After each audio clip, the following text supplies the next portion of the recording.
Namaste and a very good morning to all of you. I welcome you to my channel, The Outlier. My name is Mithun. In today's video, I'll be talking about how to access SPSS sample files. Even before I proceed to demonstrate how to access SPSS sample files, may I request you to subscribe to my channel, also like and share my videos. Firstly, what are SPSS sample files? Who needs to use SPSS sample files? To answer this question, the moment you install SPSS in your local machine, by default, SPSS provides 100 plus sample files. To be precise, it is 160 sample files will be given to you.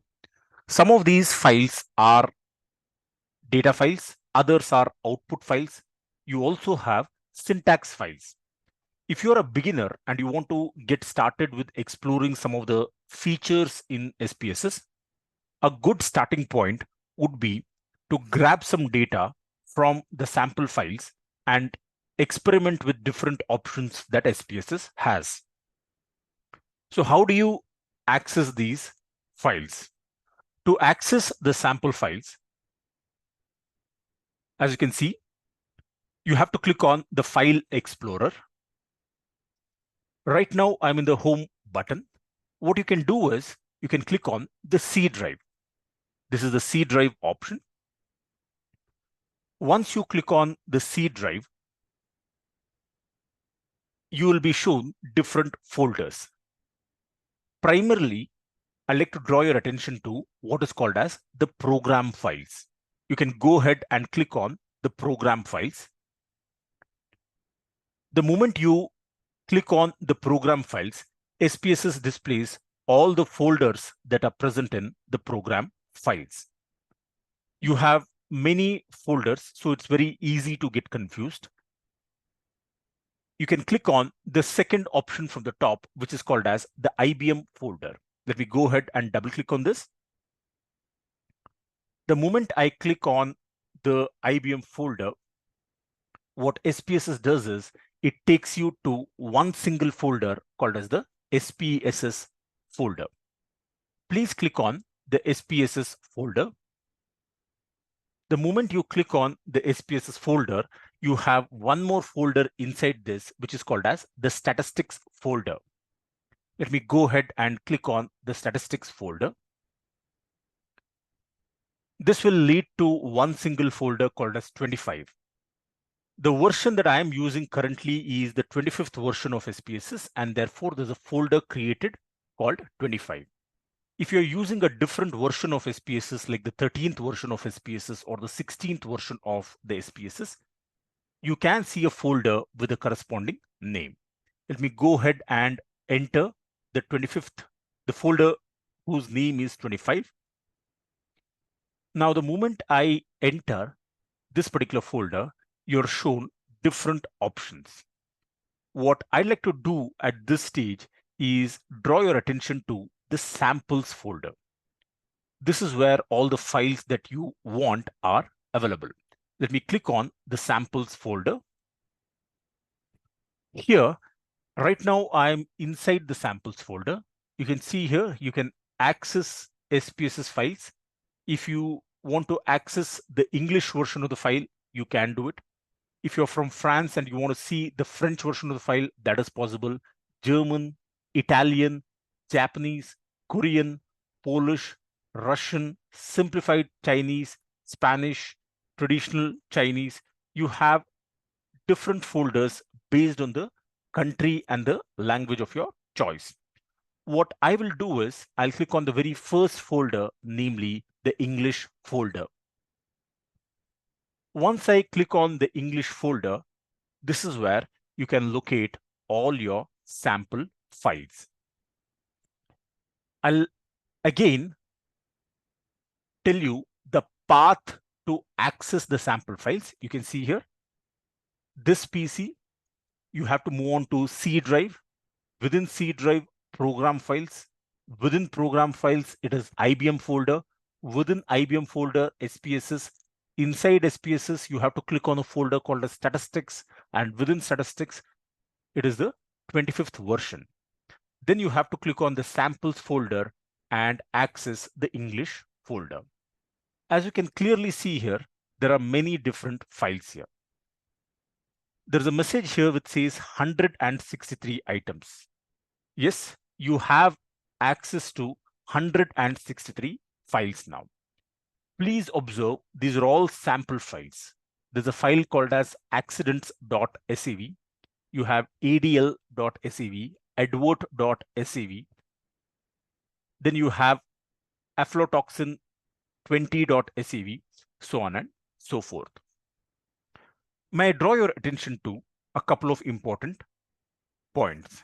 Firstly, when you see an extension of .sav, I repeat, .sav, this is a SPSS statistics data file format.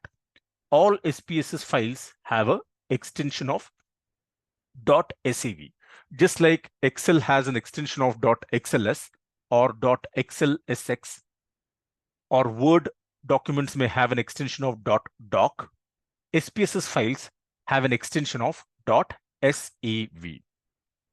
The next thing that I'd like to draw your attention to would be what are called as the syntax files. You can see here some of these options with .sps. These files are nothing but your syntax files. You can open these files using the syntax window.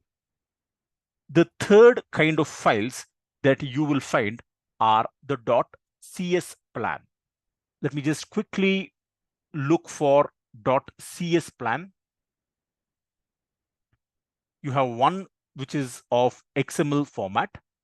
I'm going to draw your attention to .cs plan.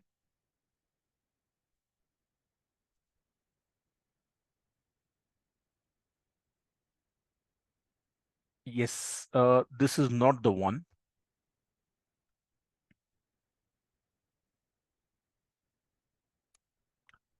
Let me search for .cs plan. You can see here there are quite a few files with an extension of .cs plan, poll.cs plan, grocery.cs plan, property_ss.cs plan. You may ask me, what is this CS plan? CS plan stands for complex samples plan.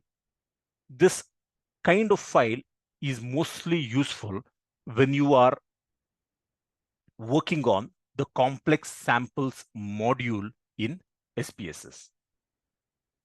You have another kind of file which are called as .spv files. You can see here SPSS displays two SPV files, viewer.spv. You have another file with a .spv extension. Now, what is this .spv file?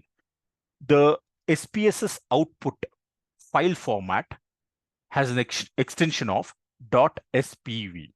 So just to recap, SPSS files have different formats. .sav is the data file of SPSS. This is native to SPSS.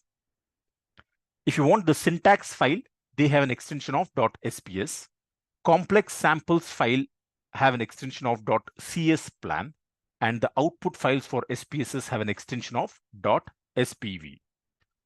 Though there are 160 plus items here, to start off, let me draw your attention to some of the files that you can use.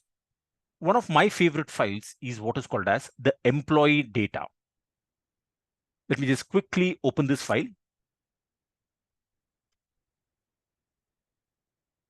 You can see here, the moment I double click, employee file opens up in SPSS. You can look for the title here. It says employee data.sav. This is a data set, IBM SPSS statistics data editor. Now, if you're a beginner, my request to you is please use the employee data set as much as possible. It allows you to do a wide variety of analysis. Let's say you want to try graphs, a pie chart or a bar chart. This is a good file, and this is a good file because you have a combination of variables. You get to see nominal variables, you have ordinal variables, you also have at least 4 scale variables. How do you discover the data type? Right now, I'm in the data view.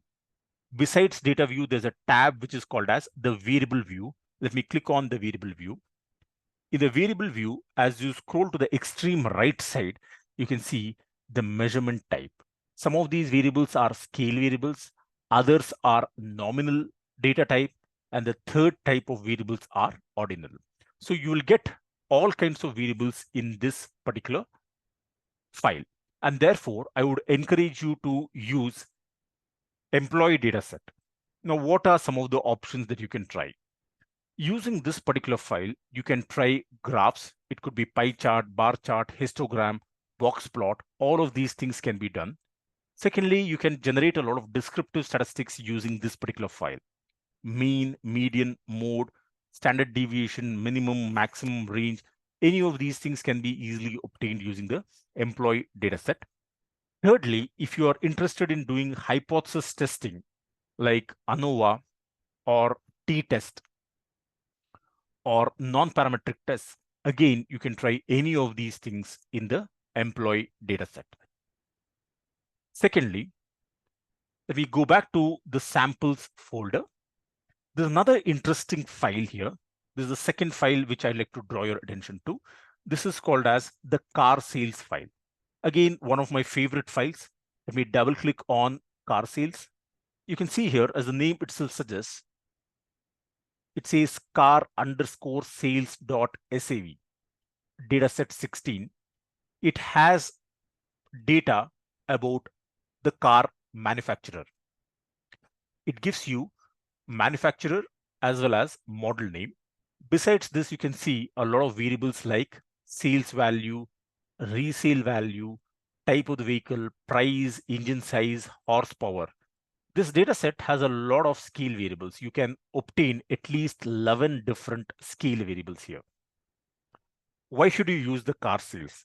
If you want to try out correlation or a heat map or correlation metrics, or sometimes you might be interested in trying out linear regression, or let's say you want to try out PCA, principal component analysis, car sales is the best data set for you to try out any of these options, may it be correlation, regression, PCA.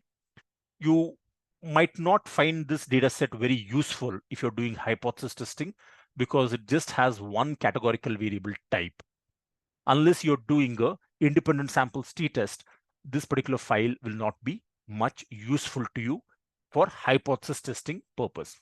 On the other hand, just as I mentioned, if you are doing regression, this is the best file to try out linear regression, simple linear regression, or multiple linear regression. So this is the second file which I'd like to show you.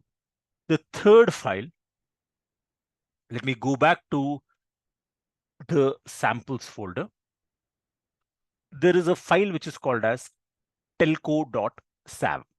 Let me go ahead and double click telco.sav. This is a fantastic file, especially for you to try out life tables, survival analysis, Cox regression, and Kaplan-Meier estimate. You can see here the name of the file is telco.sav. There are different variables like region, tenure, age, marital status, address. Basically, the demographic details of the customers are given. And if you scroll to the right side, you have different services like toll-free, equipment, call card, so on and so forth. If I go to the last variable here, you can see churn. This is a binary variable. It indicates whether a person has churned or not. Given that this variable is binary, you can use this data set for decision tree analysis or logistic regression analysis. That's about the third data set. Now, if you're from the banking sector and you want to do a loan prediction problem, you want to do a analysis on loan prediction. Let me go back to the sample folder. Here, you have a very interesting file, which is called as the bankloan.sav.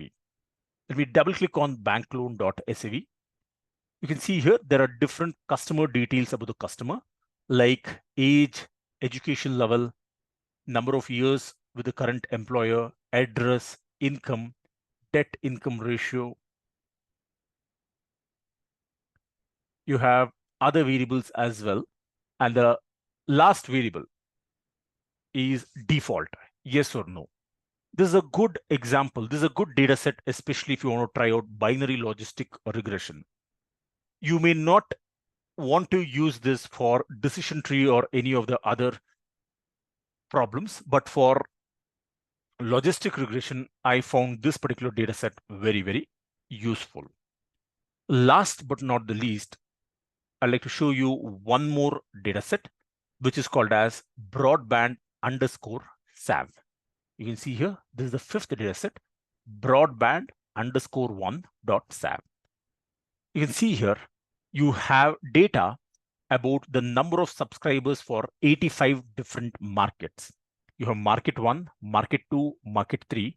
Similarly, if I scroll to the extreme right side, up to 85 different markets data is available. The total number of subscribers are there, and you have year, month, and date wise information. Perhaps you would have already guessed this data is very, very useful for you to try time series analysis. So if you want to try the expert modeler feature in SPSS or the exponential smoothing option, or for that matter, even the ARIMA model, this is an excellent option for you to try out different statistical analysis. So remember, let me go back to the folder. I'm right now in the English folder. You have access to 100 plus files. You can use any of these things. One important point which I'd like to make here is what are called as the syntax files. SPSS syntax have a file extension of .sps. So many times when you use the SPSS interface, you may not see some of the features like canonical correlation or ridge regression. However, you can get the syntax from the samples folder, which I'm showing now. If you run this particular file, canonical correlation.sps, please observe the file extension. It is .sps file. This is a SPSS statistics syntax file. You can run a canonical correlation within SPSS itself. Let me also show you another popular option, which is called as ridge regression. SPSS provides you the syntax for ridge regression as well. This is the extension for ridge regression. My apologies, this is the name of the file, ridge regression, with the extension of .sps. You can open up this file and just change the name of the file. The ridge regression analysis will be done on your file and it will produce the results. To recap the discussion that we've had, in today's video, we've seen how to access SPSS sample files. At the cost of repetition, C drive, program files, IBM, SPSS, statistics, 25 samples, English. I know that there are a lot of folders, but this is how SPSS sort of gives you the sample files. This is the path that you need to navigate to access the sample files. Once you navigate to this particular address, you'll be able to see 160 plus items. Remember 5 of the files which you can always use: employee dataset, car sales, telco, bank loan, broadband. I think 95% of the analysis can be done using these 5 files. Nextly, we've also seen the extension of a SPSS file .sav. Then you have the output files which have a file extension of .spv. Complex samples file have a extension of .csplan. Then you have .sps files, which are nothing but the syntax files. With this, I have come to the end of today's video. In today's video, we've seen how to access 100 plus files. Thank you very much for watching this particular video. Have a great day ahead.